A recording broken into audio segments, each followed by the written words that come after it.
Really, thank you for sharing this information with us. Is there anything we should know about the Black community in particular that would help us in planning for what's going to happen with this person when they leave our therapy room?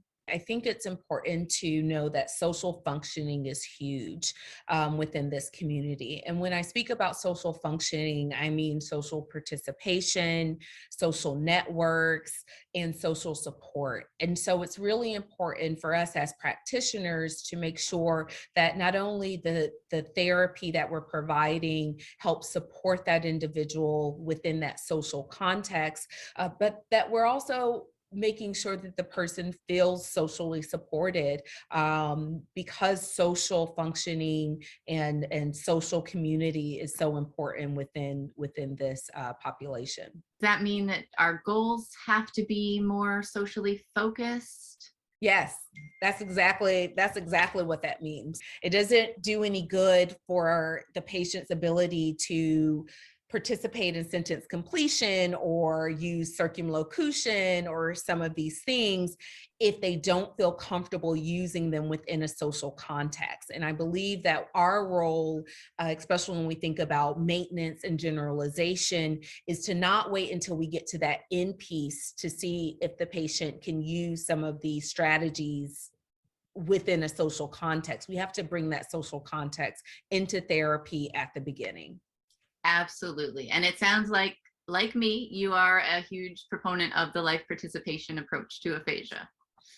Huge proponent. Yes.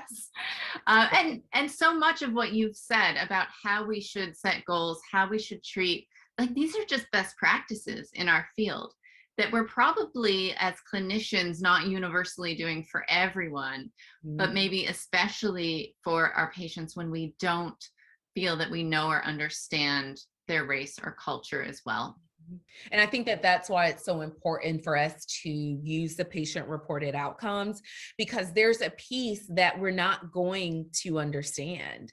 There's a piece that even me as a Black person, that doesn't mean I automatically understand all Black people, because there are different factors that go into you as a white person, me as a Black person, just people in general. Yeah. And so the only way to know that is to ask them. And I think that with Black stroke survivors, it's even more important because of the history of medical mistrust, because of sometimes not feeling like they are part of that shared decision making. And so if you as the practitioner go into it already asking them and helping them understand that this is their therapy and that your role here is to help them do whatever they want to be able to do again, I think that just sets success up on both sides.